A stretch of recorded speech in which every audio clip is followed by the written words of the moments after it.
बघा, मी पण हे माध्यमातच पाहिलंय, कारण आपण स्वतः बघितलंय. मी सकाळपासून कार्यक्रमांमध्ये आहे, तेव्हा मला त्याचं ऍक्च्युअल ब्रीफिंग काही अजून घेता आलेलं नाही. पण जे माध्यमात दिसलंय त्याच्यामध्ये पोलिसांनी एक रेव पार्टी बस्ट केलेली आहे. त्याच्यामध्ये काही लोक सापडलेले आहेत, त्याच्यामध्ये काही ड्रग्ज वगैरे सापडलेले आहेत.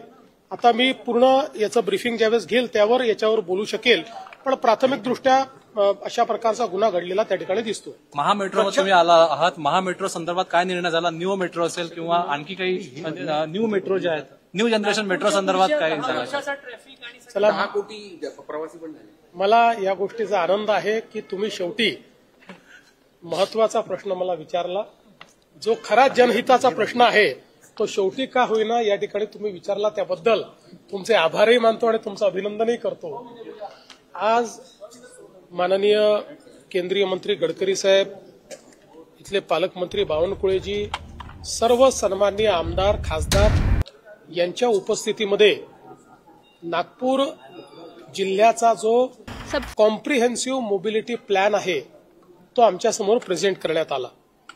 आपण फॉलो करायला ऑर्गनायझेशनला नागपूर जिल्ह्याचा पूर्ण कॉम्प्रिहेन्सिव्ह मोबिलिटी प्लॅन तयार फॉलो करायला विसरू नका. त्यात एक्झिस्टिंग नागपूर शहर आणि नागपूर जिल्हा, इथले ग्रोथ सेंटर्स, टाइम्स नाऊच्या सर्व माध्यमांना सबस्क्राईब आणि फॉलो करा. ग्रोथ सेंटर्स याची मोबिलिटीची संपूर्ण व्यवस्था या प्लॅनच्या माध्यमातून होणार आहे. संबंध आहे का? या प्लॅनचे काही भाग आहेत ज्याच्यामध्ये मिसिंग लिंक्स जे आहेत व्हिडिओमधून जाणून घेणार आहोत.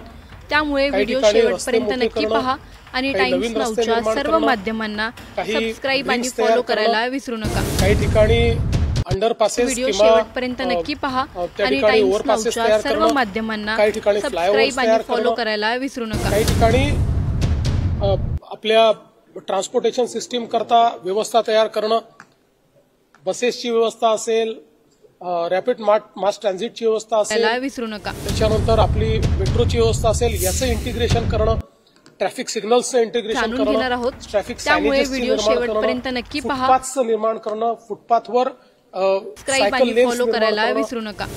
या सगळ्या गोष्टींच्या संदर्भात अतिशय कॉम्प्रिहेन्सिव्ह स्टडी करून पुढच्या 30 वर्षातलं जे नागपूर असणार आहे त्या नागपूरमध्ये अशा प्रकारे लोकांच्या मोबिलिटी करता काय काय आवश्यक असणार आहे असा खूप कॉम्प्रिहेन्सिव्ह प्लॅन या ठिकाणी तयार झालेला आहे.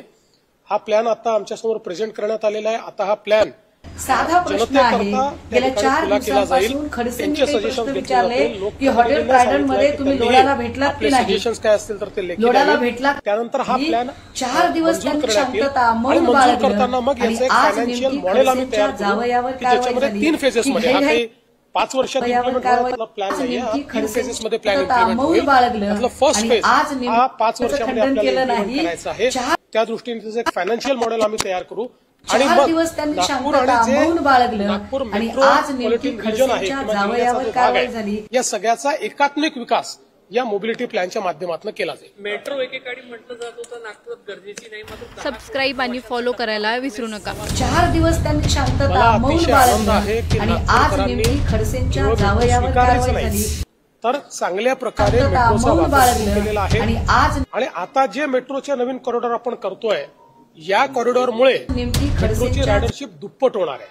कारण हे असे कॉरिडॉर आहेत की जे आपले ग्रोथ सेंटर्स आहेत, ज्याला आपण एक प्रकारे नागपूरचा सबर्बन एरिया म्हणू शकतो, तो जोडला गेल्याबरोबर इथली रायडरशिप मोठी होणार आहे. आज हाही विचार झाला की रायडरशिप अजून वाढवण्याकरता आपल्या बस सिस्टीमचं आणि मेट्रोचं एक सिम्युलेशन करून किंवा एक त्याच्यामध्ये इंटिग्रेशन करून आणि त्यातनं बस सिस्टीमला मेट्रोचं फीडर म्हणून जर वापरलं आणि काही रूट्स जे महत्वाचे आहेत याच्यावर मेट्रो आणि बस सिस्टीमचं अशा प्रकारचं इंटिग्रेशन केलं की दर 5 ते 10 मिनिटाला लोकांना ट्रान्सपोर्ट उपलब्ध असेल तर रायडरशिप मेनीफोल्ड वाढू शकते, मोठ्या प्रमाणात वाढू शकते. त्याही संदर्भात आज चर्चा झालेली आहे.